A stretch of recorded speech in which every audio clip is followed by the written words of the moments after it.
Hello champions, how are you? I hope you all are doing very good. Yes, तो आज हम पढ़ने वाले हैं आपकी बुक फर्स्ट फ्लाइट का चैप्टर नंबर 2 नेल्सन मंडेला। तो जब भी आप बुक देखते हैं, अपनी एनसीईआरटी खोलते हैं, तो ये चैप्टर सभी बच्चों को बड़ा लेंदी लगता है, थोड़ा टफ लगता है, लेकिन आज मैं इस चैप्टर को आपके लिए बनाने वाली हूँ बहुत ही आसान। मैं कुछ की पॉइंट्स लेकर आई हूँ, उन्हीं को आप याद करेंगे तो आपको पूरा चैप्टर अच्छे से समझ में आ जाएगा। और जो जो की पॉइंट्स मैं आपको बताती जाती हूँ, आप उसी के अकॉर्डिंग अपने चैप्टर को समझते जाइएगा। ये चैप्टर अब आपके लिए इतना इजी हो जाएगा कि आपको इससे बिल्कुल भी डर नहीं लगेगा। और ये चैप्टर एग्जाम के पॉइंट ऑफ व्यू से भी बहुत ज्यादा इंपॉर्टेंट है। तो हम शुरू करते हैं आज अपना chapter Nelson Mandela. Who is the writer of Nelson Mandela? Itself Nelson Mandela. Yes, Nelson Rolihlahla Mandela. तो ये जो चैप्टर है नेल्सन मंडेला, ये उन्हीं की ऑटोबायोग्राफी का एक्सर्प्ट है। ऑटोबायोग्राफी जैसा कि आप सभी जानते हैं, ऑटो का मतलब होता है खुद से, और बायोग्राफी जीवन कथा। तो उनके द्वारा लिखी गई उन्हीं की जीवन कथा के कुछ एक्सर्प्ट हैं ये क्या नेल्सन मंडेला, जो हमारा चैप्टर आपकी एनसीईआरटी बुक में गिवन है। तो चलिए शुरू करते हैं ये चैप्टर। इस चैप्टर को पढ़ने से पहले हमें थोड़ा सा ओवरव्यू पता होना चाहिए। ओवरव्यू किस बारे में? एपार्थाइड सिस्टम के बारे में। What is apartheid system? Apartheid system आप सभी ने, अगर आप लोगों को याद हो तो आप लोगों ने 9th के एसएसटी में पढ़ा था, तो मैं आपको दोबारा से रिकॉल करा देती हूँ। एपार्थाइड सिस्टम जो होता है वो होता है कि डिस्क्रिमिनेशन होता है व्हाइट पीपल और ब्लैक पीपल के बीच, किसके आधार पर? रेस के आधार पर, यानी उनके रंग के आधार पर उनको डिस्क्रिमिनेट किया जाता है। That is called apartheid system. तो इस एपार्थाइड सिस्टम को खत्म करने के लिए नेल्सन मंडेला और उन जैसे बहुत सारे फ्रीडम फाइटर्स ने फाइट किया था। और उसके बाद जब ये एपार्थाइड सिस्टम खत्म कर पाए वो, और उनके जो कंट्री है यानी साउथ अफ्रीका जो है, वहां पर वो लोग क्या कर पाए? डेमोक्रेसी ला पाए। ऐसा वो इसलिए कर पाए क्योंकि उन्होंने इसके अगेंस्ट फाइट किया। तो अब हम ये जो चैप्टर है, इससे हम जब पढ़ेंगे तो हमें बहुत सारी चीजें किसके बारे में पता चलेंगी? नेल्सन मंडेला जी के लाइफ के बारे में पता चलेंगी। साथ ही साथ हमें साउथ अफ्रीका के बारे में भी काफी सारी चीजें पता चलेंगी। तो अब हम चैप्टर स्टार्ट करते हैं। तो देखते हैं सबसे पहले ओथ सेरेमनी है। इससे स्टार्ट होता है ये चैप्टर 10th में। 10th में को क्या है? ओथ सेरेमनी है। कब है? 10th में 1994 को क्या होता है? ओथ सेरेमनी होती है। जिस ओथ सेरेमनी में बहुत सारे वर्ल्ड के लीडर्स आए हुए होते हैं, और वो वर्ल्ड के लीडर्स आए होते हैं किसको? नेल्सन मंडेला जी को कॉन्ग्रेचुलेट करने और ये देखने की किस तरह से इतने सालों बाद एक ऐसी कंट्री में एपार्थाइड सिस्टम खत्म होकर वहां पर क्या हुआ है? ब्लैक जो प्रेसिडेंट है वो बनने वाले हैं। तो इसमें हमको वही पढ़ने वाले हैं हम लोग। तो जो बाहर से बहुत सारे कंट्रीज के लीडर्स आए होते हैं, उनका पहले जो था, जब से वहां पर एपार्थाइड सिस्टम शुरू हुआ था, तो उनका साउथ अफ्रीका से कनेक्शन खत्म हो गया था। लेकिन जैसे ही उन्हें पता चला कि अब ये एपार्थाइड सिस्टम खत्म होने वाला है, तो वो सब आए। क्यों आए? क्योंकि वो कॉन्ग्रेचुलेट करना चाहते थे। और ये जो बहुत ही यादगार पल था, ये बहुत ही यादगार क्षण था, इसमें गवाह बनना चाहते थे, इसके विटनेस होना चाहते थे। नेक्स्ट, ये जो ओथ सेरेमनी थी, ये कहाँ होने वाली थी? ये भी हमको ध्यान रखना है। ये होने वाली थी amphi theatre building in Victoria. Amphi theatre building आप देख पा रहे होंगे पिक्चर में कि इस तरह का कुछ एम्फी थिएटर होता है। एम्फी थिएटर बिल्डिंग जो होती है वो राउंड होती है और सामने की तरफ खुली रहती है। जैसे अगर आपने स्टेडियम देखा होगा, तो स्टेडियम तो पूरा गोल होता है, लेकिन ये कुछ इस तरीके से होती है। तो ये कहाँ होने वाली थी ओथ सेरेमनी? हमारी एम्फी थिएटर बिल्डिंग में विक्टोरिया में ओथ सेरेमनी होने वाली थी। इस ओथ सेरेमनी में कौन था उनके साथ? जो नेल्सन मंडेला जी थे, उनके साथ ओथ सेरेमनी में उनकी बेटी जिनानी, जी हाँ, वो उनके साथ आई थी। उनकी डॉटर जो थी जिनानी, वो उनके साथ थी। और वो बताते हैं कि जो एम्फी थिएटर बिल्डिंग है, ये बहुत टाइम तक व्हाइट सुप्रीमेसी के अंडर थी। बहुत टाइम तक, कई सालों तक व्हाइट सुप्रीमेसी इस पर थी। लेकिन अब क्या होगा? अब यहाँ से वो डिस्क्रिमिनेशन खत्म हो जाएगा, और यहाँ पर जो भी रेसल डिस्क्रिमिनेशन था वो सब खत्म हो जाएगा, और यहाँ पर वापस से क्या हो जाएगा? इक्वालिटी आ जाएगी। तो आगे देखते हैं हम। जो ये ओथ सेरेमनी होने वाली थी, उसमें वहां पर एक स्टेज था, और स्टेज पे पोडियम था, और पोडियम पे सबसे पहले कौन पहुंचता है? Mister de Klerk. Mister de Klerk थे सेकंड डेप्यूटी प्रेसिडेंट, जैसा कि इंडिया में आप लोग जानते हैं प्रेसिडेंट होता है और एक डेप्यूटी प्रेसिडेंट होता है, लेकिन यहाँ पर क्या था, यहाँ पर 2 डेप्यूटी प्रेसिडेंट्स का प्रोविजन था। तो फर्स्ट कौन थे, सेकंड कौन थे, डी क्लार्क थे, और जो फर्स्ट डेप्यूटी प्रेसिडेंट थे वो कौन थे, ताबको मेबिकी। मे भी हो सकता है मेरी प्रोनाउंसिएशन उतनी ठीक ना हो क्योंकि ये साउथ अफ्रीका के नाम है, लेकिन फिर भी ताबको मेबिकी। तो ये कौन थे, फर्स्ट डेप्यूटी प्रेसिडेंट थे। सबसे पहले कौन आता है ओथ सेरेमनी के लिए, ओथ लेने के लिए सबसे पहले आते हैं मिस्टर डी क्लार्क, और उनके बाद आते हैं ताबको मेबिकी। उसके बाद कौन आते हैं, उसके बाद आते हैं नेल्सन मंडेला जी। नेल्सन मंडेला जी जब आते हैं तो उनके पास बहुत सारे क्या होते हैं, बहुत सारी फीलिंग्स होती हैं। आप लोगों ने भी देखा होगा ओथ सेरेमनी जिस तरीके से इंडिया में होती है वैसे ही वहां साउथ अफ्रीका में हुई थी। तो वहां पर जब नेल्सन मंडेला जी पहुंचते हैं तो अब मैं आपको दिखाती हूँ कि वो स्पीच क्या थी। वो बहुत ही इंपॉर्टेंट स्पीच है, आप अपनी बुक में भी देख सकते हैं। तो ये जो स्पीच है ये हम लाइन बाय लाइन समझ लेते हैं। तो आज हम सभी यहाँ उपस्थित हुए हैं किस लिए, सम्मान देने के लिए। किसको, न्यू बॉर्न लिबर्टी को। जी हाँ, जो अभी बिल्कुल बॉर्न हुई है यानी नवजात जो आजादी है, हम उसको सम्मान देने के लिए हम सभी यहाँ पर इकट्ठा हुए हैं। Out of the experience of the extraordinary human disaster, क्योंकि जो रेशियल डिस्क्रिमिनेशन हुआ था साउथ अफ्रीका में, उसने बहुत ज्यादा क्या किया था, ह्यूमन डिजास्टर कर दिया था। उसने बहुत ज्यादा लोगों को परेशान किया था, जो ह्यूमैनिटी होती है उसको बहुत हद तक नुकसान पहुंचाया था। तो हम उसकी भरपाई के लिए यहाँ हैं। Must be born a society of which all humanity will be proud. और अब हम एक ऐसी सोसाइटी बनाने वाले हैं जिस पर क्या, सारी ह्यूमैनिटी प्राउड करेगी, सारी मानवता प्राउड करेगी।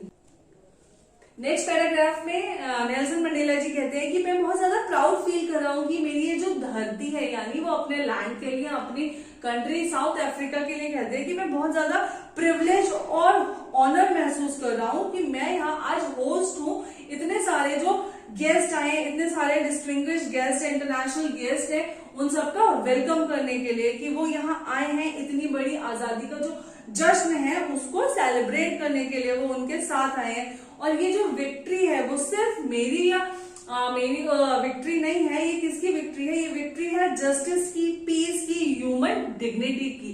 नेल्सन मंडेला जी बताते हैं कि हाँ मैं बहुत ज्यादा ऑनर्ड फील कर रहा हूँ, जबकि मैं देख पा रहा हूँ कि हाँ इतने सारे इंटरनेशनल गेस्ट आए हुए हैं, और ये जो विक्ट्री है ये सिर्फ किसी क्लास की नहीं है, बल्कि ये है जस्टिस की, क्योंकि वो अपने हक के लिए लड़ रहे थे ना। तो ये जो जीत है ये किसकी है, ये जीत है जस्टिस की, पीस की और ह्यूमन डिग्निटी की। नेक्स्ट वो कहते हैं कि हम कम से कम अब हमें क्या मिल जाएगी, पॉलिटिकल फ्रीडम मिल जाएगी। और मैं ये ओथ करता हूं कि जितने भी मेरे लोग हैं उन्हें क्या नहीं, किसका सामना नहीं करना पड़ेगा, गरीबी का सामना नहीं करना पड़ेगा, किसी भी चीज की कमी का सामना नहीं करना पड़ेगा, किसी भी तरह की सफरिंग, दुख का सामना नहीं करना पड़ेगा, और किसी भी तरह से यहाँ कोई जेंडर डिस्क्रिमिनेशन नहीं किया जाएगा। लास्ट में वो कहते हैं never never and never again shall it be that this beautiful land will again experience the oppression of one by another.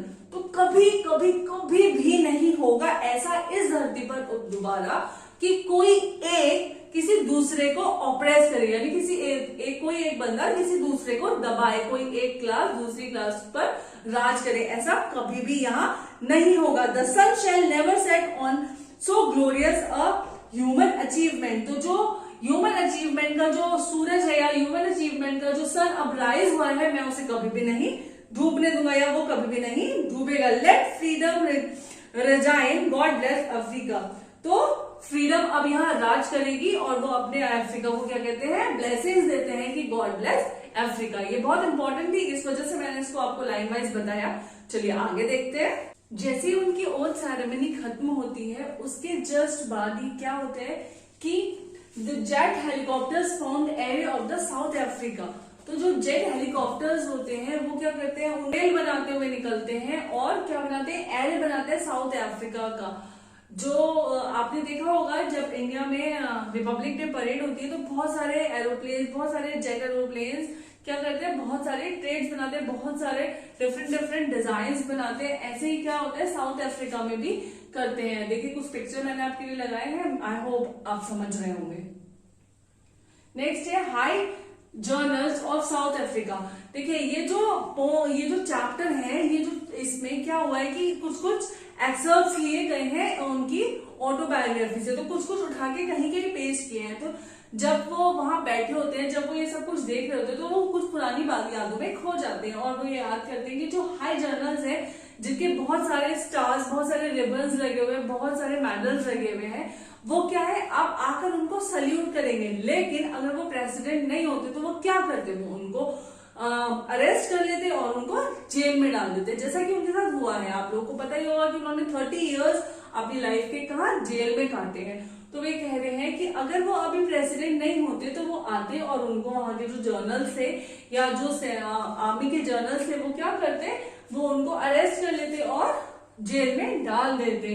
जो इम्पाला जेट्स हैं वो आते हैं और बहुत ही तेजी से स्मोक छोड़ते हुए जाते हैं, और जो स्मोक जो होता है वो कई कलर्स का होता है। क्या बनाता है वो फ्लैग बनाता है किसका, साउथ अफ्रीका का। वो कलर्स कौन कौन से थे वहां पर, ब्लैक, पिंक, ग्रीन,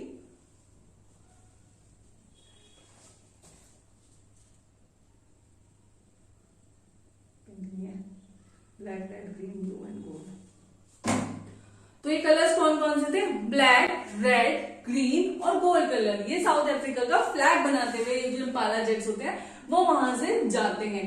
तभी क्या होता है, इन सब के बाद आपने देखा होगा कि जैसे जैसे कोई भी सेरेमनीज होती है तो उसमें आफ्टर बाय आफ्टर क्या होता है, कोई ना कोई इवेंट होता रहता है। तो इन सारे इवेंट्स के बाद अब क्या होता है, अब वहां नेशनल एंथम होता है। लेकिन ये साउथ अफ्रीका के लिए बहुत ही ज्यादा स्पेशल डे था, और इस स्पेशल डे पे वहां पर जो नेशनल एंथम थे वो भी 2 नेशनल एंथम होते हैं। 2 नेशनल एंथम इसलिए कि जो व्हाइट सुप्रीमेसी थी उसका एक अलग नेशनल एंथम था। लेकिन अब क्या है, अब वहां पर जब से नेल्सन मंडेला जी जैसे प्रेसिडेंट बने तो वहां पर उन्होंने एक और नेशनल एंथम हुआ वहां पर, जो कि सभी के लिए था। इसमें ना तो व्हाइट सुप्रीमेसी थी और ना ही ब्लैक सुप्रीमेसी थी। तो जो व्हाइट्स का था वो कौन सा था, नॉक्सी शेक्ले जी। तो ये उनका किसका, व्हाइट का था। और जो नेल्सन मंडेला जी की जो ओथ सेरेमनी के टाइम हुआ वो सेकंड वाला कौन सा था, डायल स्टैम। ये किसके लिए था, ये सभी के लिए था। इसमें कोई डिस्क्रिमिनेशन नहीं था, कोई रेसल, कोई भी ऐसा वर्ड, कोई भी ऐसी बात नहीं थी जिससे कि रेसल डिस्क्रिमिनेशन वहां पता चले। फिर first decade of the 20th century with Anglo Boer war. अब क्या है, नेल्सन मंडेला जी याद करते हुए बताते हैं कि कैसे कैसे चीजें हुई। अब वो बता रहे हैं यहाँ पर कि कैसे जो रेशियल डिस्क्रिमिनेशन है या कैसे व्हाइट सुप्रीमेसी वहां पर पावर में आई। जबकि साउथ अफ्रीका जो कंट्री है वो तो ब्लैक्स की है, तो कैसे व्हाइट सुप्रीमेसी वहां पर आई, तो कब आई, एंग्लो बोर वार से व्हाइट सुप्रीमेसी वहां पर पावर में आई थी। तो वो बताते हैं कि ये 20th जो फर्स्ट डिकेड था, 20th सेंचुरी का जो फर्स्ट डिकेड था उससे भी पहले वहां पर एंग्लो बोर वार हुआ था। ये वॉर क्या था, ये वॉर था व्हाइट और ब्लैक के अगेंस्ट। तो इसमें क्या हुआ, व्हाइट सुप्रीमेसी जीती और व्हाइट सुप्रीमेसी ही वहां पर फिर पावर में आ गई। तो उसके बाद वो बताते हैं फिर ये कब खत्म हुआ, ये खत्म हुआ 20th सेंचुरी के लास्ट में। जैसा कि आप सभी जानते हैं, The policy of apartheid created courageous people in South Africa। तो नेल्सन मंडेला जी कहते हैं यहाँ व्हाइट सुप्रीमेसी की वजह से जो रेशियल डिस्क्रिमिनेशन हुआ उसकी वजह से एक बहुत ही अच्छी बात हुई साउथ अफ्रीका में। वो अच्छी बात क्या थी, वो अच्छी बात थी कि इस एपार्थाइड सिस्टम की वजह से जो साउथ अफ्रीका के लोग थे वो उनमें से कुछ करेजियस लोग सामने आए। क्यों, जैसा कि आप सभी जानते हैं, हम इंडिया ने अपना जो फ्रीडम स्ट्रगल था उसमें बहुत सारे फ्रीडम फाइटर प्रोड्यूस किए हैं। तो जैसे वो लोग सामने आकर अपनी स्वतंत्रता के लिए लड़े, वैसे ही यहाँ पर कुछ करेजियस पीपल सामने आए और उन्होंने रेशियल डिस्क्रिमिनेशन को पूरी तरह से नकारा। तो ये बता रहे हैं नेल्सन मंडेला जी कि इसकी वजह से, यानी एपार्थाइड सिस्टम की वजह से उनकी जो कंट्री में बहुत अच्छी चीज हुई वो ये हुई कि वहां के जो लोग थे वो बहुत ही हिम्मती हुए और उनमें से भी कुछ ज्यादा हिम्मती लोग सामने आए और उन्होंने इसका विरोध किया। तो जो एपार्थाइड सिस्टम था वो बहुत ही ज्यादा बेनिफिशियल रहा। क्यों, क्योंकि उसने बहुत सारे करेजियस पीपल प्रोड्यूस किए। तो वो आगे बताते हैं कि जो एपार्थाइड सिस्टम था इसकी वजह से क्या हुआ कि जो जख्म था वो हम कई सौ साल तक नहीं बोलेंगे, वो ये नहीं कहते कि जनरेशन तक, वो ये कहते हैं कि ये जो जख्म है या ये जो उनके साथ डिस्क्रिमिनेशन हुआ, ये जो ब्रूटैलिटी उनके और उनके पीपल्स के साथ हुई, वो कई साल लग जाएंगे उन लोगों को उससे निकलने के लिए, उससे उबरने के लिए, ये वो बताते हैं। आगे वो कहते हैं कि ये जो सक्सेस है ये सिर्फ अकेले मेरी नहीं है, ये जो मैं आज यहाँ प्रेसिडेंट बना हूँ ये अकेले मेरी सक्सेस नहीं है, मैंने उसमें बहुत कुछ नहीं किया, लेकिन मेरे साथ साथ और बहुत सारे ऐसे फ्रीडम फाइटर्स थे जिनका वो स्ट्रगल रहा और उन्हें यहाँ होना चाहिए था ये सब कुछ देखने के लिए। उसमें कुछ नाम उन्होंने मेंशन किए हैं जो कि है ओलिवर टैम्बू। ओके, तो ओलिवर टैम्बू है, वॉल्टर सेस्लू, चीफ लॉटली, तो ये वो नाम है जिन्हें वो कहते हैं कि वो यहाँ होने चाहिए थे, यूसुफ डैडो और ब्रैम फिस्कर और रॉबर्ट सुबको। तो वो बताना चाहते हैं कि ये जो पीपल है या ये जो फ्रीडम फाइटर्स हैं ये यहाँ होने चाहिए थे, ये सब उनका भी इसमें बहुत बड़ा क्या है, बहुत बड़ा रोल है इसमें कि जो आज हमें ये फ्रीडम मिली है। आगे वो हमें बताते हैं कि जो मेरी जो लैंड है यानी जो साउथ अफ्रीका है वो बहुत ज्यादा रिच है, किसमें, मिनरल्स में बहुत ज्यादा रिच है, लेकिन मैं उसे अपनी वेल्थ मानता नहीं हूँ। मेरे लिए मेरी जो असली वेल्थ है वो क्या है, वो है मेरे लिए मेरे लोग। जी हाँ, मेरे जो लोग हैं वो मेरे लिए असली वेल्थ है। क्यों? क्योंकि जो यहाँ के लोग हैं वो असली डायमंड है, वो बहुत ज्यादा हार्ड वर्किंग और बहुत ज्यादा लविंग पीपल है, और वही मेरे लिए असली डायमंड है। तो आगे वो बताते हैं I learn that courage was not the absence of fear but the Triumph over it. आगे वो कहते हैं कि ये जो डर होता है ना, ये जो साहस है, ये क्या है मेरे लिए ये साहस वो नहीं है जो आप लोग समझते हैं। यानी मैं ये समझा कि ये साहस किसकी एब्सेंस में नहीं आता, डर की एब्सेंस में नहीं आता, बल्कि डरने के बाद साहस नहीं होता, या डर के ऊपर जो विजय पा लेते हैं वो साहस नहीं, बल्कि क्या है कि जब हम किसी भी काम को करने से घबराएं लेकिन फिर भी हम वो काम करें और उसके ऊपर विजय पा लें, that is called real courage for him. तो वे बताना चाहते हैं कि मैंने समझा कि जो करेज है वो मेरे लिए क्या है, किसकी एब्सेंस में, डर की एब्सेंस में, या डर के ऊपर विजय पा लेना ही मेरे लिए असली साहस है। जो मैन और विमेन है कहाँ के, साउथ अफ्रीका के, उन्होंने बहुत ज्यादा सेक्रीफाइस किया और इसकी वजह से ही हमें आज ये सफलता मिली है। तो नेल्सन मंडेला जी कहते हैं कि बहादुर इंसान वो नहीं है जो डरता नहीं है, बल्कि बहादुर वो है जो डर कर जीतता है। जी हाँ, आपने माउंटेन ड्यू का तो एड देखा ही होगा, डर के आगे जीत है। तो वही नेल्सन मंडेला जी कहते हैं कि बहादुर इंसान वो नहीं है जो डरता नहीं है, बल्कि बहादुर वो है जो अपने डर पर जीत पा लेता है।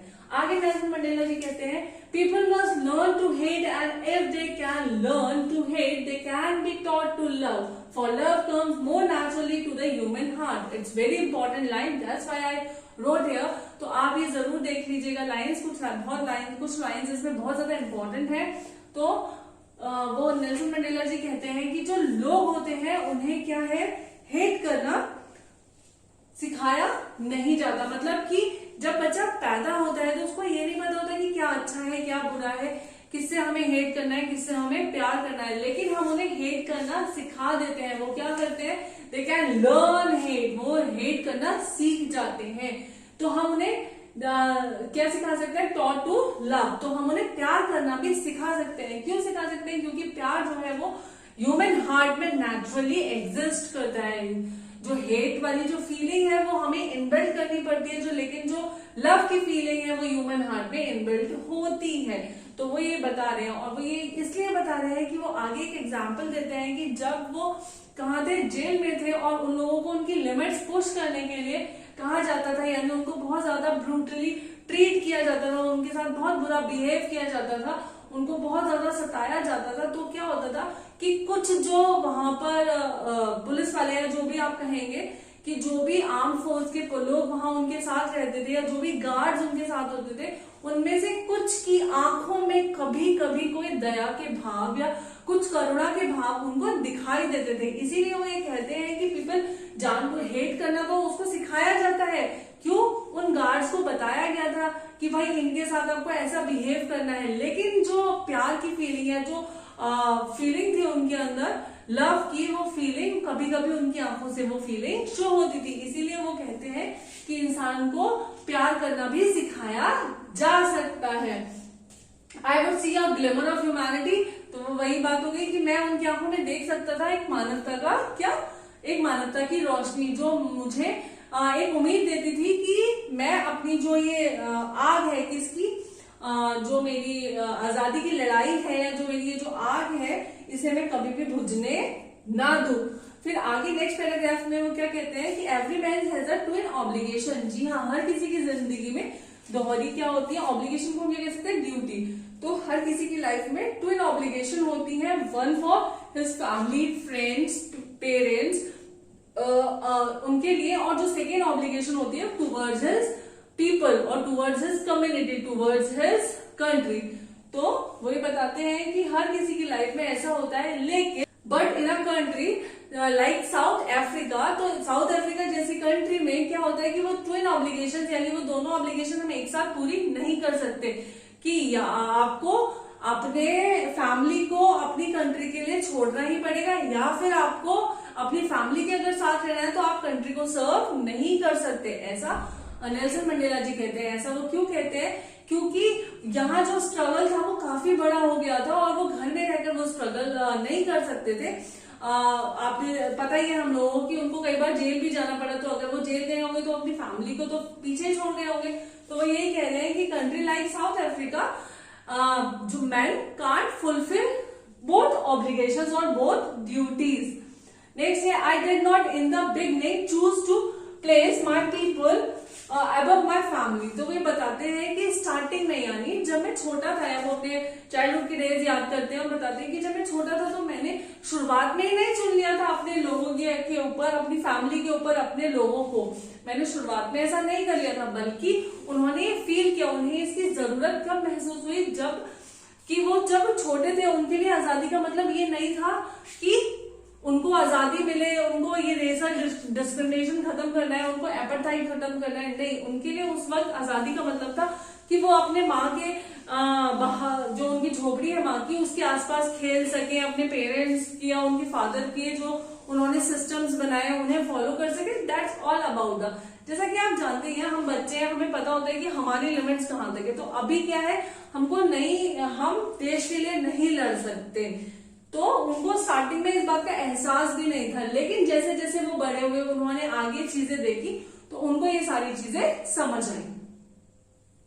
नेल्सन मंडेला जी कहते हैं कि I was not born with a hunger to be free. तो जब मैं पैदा हुआ था तभी मुझे ये भूख नहीं थी कि मैं कैसा आजाद हो जाऊं, मुझे तब बिल्कुल भी नहीं पता था। लेकिन जैसे जैसे मैं बड़ा हुआ, जैसे मेरे बॉयहुड के डेज आए, वैसे वैसे मुझे समझ आया कि मेरे लिए क्या जरूरी है, मुझे कितनी जरूरत है किसकी, आजादी की। तो but then I slowly saw that not only was I not free. वो ये कहते हैं कि मुझे तब तक ये समझ नहीं आ रहा था जब मैंने ये देखा कि सिर्फ मैं ही नहीं बल्कि मेरे आसपास के लोग, मेरे भाई, मेरे दोस्त, वो सब भी बहुत ज्यादा क्या है, परेशान है, और वो सब भी बहुत ज्यादा ऑप्रेस्ड है। किससे, कि वहां जो सुप्रीमेसी हो रही है उससे। तो वे कह रहे हैं कि उस वजह से मैंने क्या किया कि मुझ में ये जो भूख थी आजादी की, ये और ज्यादा जाग उठी है, बहुत ज्यादा मैं आजादी के लिए तड़पने लगा। और इसके बाद उन्होंने क्या किया, then I join the African National Congress. अब हर किसी को कोई ना कोई रास्ता तो चाहिए, तो उन्होंने क्या रास्ता चुना, उन्होंने चुना अफ्रीकन नेशनल कांग्रेस का रास्ता और उन्होंने ज्वाइन कर ली अफ्रीकन नेशनल कांग्रेस। अब उन्होंने डिसाइड किया कि वो क्या करेंगे, वो अपने पीपल के लिए, अपने लोगों के लिए काम करेंगे, उनकी आजादी के लिए काम करेंगे। वो अपने लोगों की आजादी के लिए काम करेंगे, उनकी इज्जत, उनकी डिग्निटी के लिए काम करेंगे, उनकी सेल्फ रिस्पेक्ट के लिए काम करेंगे। ऐसा क्या उन्होंने सोचा। तो उन्होंने बताया आगे कि किस तरीके से वो एक फैमिली लविंग हस्बैंड से क्रिमिनल बन गए। उनको ऐसा लगता है कि अपने देश कानून के खिलाफ जाना मतलब क्या है, एक क्राइम है। उन्हें लगता था कि जब उन्हें जेल में बंद कर दिया गया तो वो एक क्रिमिनल है, वो ऐसा फील करते थे। वो अपने आप को फ्रीडम फाइटर तो मानते ही थे, लेकिन वो ये मान रहे थे कि किसी क्रिमिनल की तरह उन्हें ट्रीट किया जा रहा है। तो वो बता रहे थे कि किस तरह एक फैमिली लविंग हस्बैंड से वो किसमें, एक क्रिमिनल में कन्वर्ट हो गए। किस तरीके से एक सेल्फ सेंटर्ड मैन एक मॉन्क बन जाता है। मॉन्क क्यों कहा उन्होंने खुद को, कि पहले उनके पास सारी सुख सुविधाएं थी, लेकिन जब वो जेल गए तो उन्हें अपनी सारी सुख सुविधाएं सब कुछ छोड़ना पड़ा। तो वे बता रहे हैं कि किस तरीके से एक सेल्फ सेंटर्ड मैन, यानी वो चाहता है कि सब कुछ उसके पास हो, लेकिन वही आदमी क्या हुआ, एक डिजायर जो उसके अंदर पैदा हुई किसकी, ये सिस्टम एपेटाइट सिस्टम को खत्म करने की, तो उसने उसे क्या बना दिया, उसने उसे मॉन्क बना दिया। आगे क्या कहते हैं नेल्सन मंडेला जी, आगे कहते हैं कि वो जानते हैं कि जो उनके लोग हैं वो आजाद नहीं है, और फ्रीडम का मतलब हर इंसान के लिए अलग होता है, हर किसी के लिए आजादी का मतलब अलग होता है। लेकिन उनका कहना है कि जब तक कोई भी एक बंदा उनका, यानी उनके पीपल, उनकी कंट्री का एक भी बंदा किसी भी तरह से जकड़ा हुआ है, किसी भी तरह से परेशान है, तब तक वो खुद को ये मानते हैं कि वो खुद परेशान है और खुद भी वो अभी तक उस सिस्टम को खत्म नहीं कर पाए हैं। आगे नेल्सन मंडेला जी बताते हैं कि वो मानते हैं कि जो ऑपरेसर है वो क्या करता है, वो liberate just surely oppress a man who takes away, जो दूसरे की आजादी को छीन लेता है वो किसका अधिकारी है, वो बहुत ज्यादा नफरत का अधिकारी है, और उसे जेल में या उसे सलाखों के पीछे बंद कर देना चाहिए। लेकिन ये क्या है, ये एक नैरो माइंडनेस है। तो वो कहते हैं I am not truly free if I am taking away someone else freedom. आगे नेल्सन मंडेला जी जब चैप्टर खत्म हो रहा है तो वो लास्ट में लाइंस कहते हैं कि वो ये मानते हैं कि जो इंसान दूसरे की आजादी का हनन करता है, यानी दूसरे की आजादी को छीनता है, वो सच में दिल से खुद या दिमाग से खुद भी आजाद नहीं है। अगर हम किसी की आजादी को छीन रहे हैं तो क्या है, हम भी आजाद नहीं है। लास्ट में वो कहते हैं the oppressed and the oppressor alike are robbed of their humanity. तो जो ऑपरेसर है, जिसके साथ भी गलत हो रहा है वो, और जो किसी के साथ गलत कर रहा है वो दोनों मानवता का क्या कर रहे हैं, हनन कर रहे हैं, मानवता खत्म कर रहे हैं। और यही इसी के साथ ये चैप्टर खत्म होता है। तो उम्मीद करती हूँ कि आपको ये चैप्टर अच्छे से समझ में आ गया होगा। अगर आपको कोई भी चीज समझ में नहीं आई है तो आप मुझे कमेंट करके पूछ सकते हैं। I try to answer all the comments.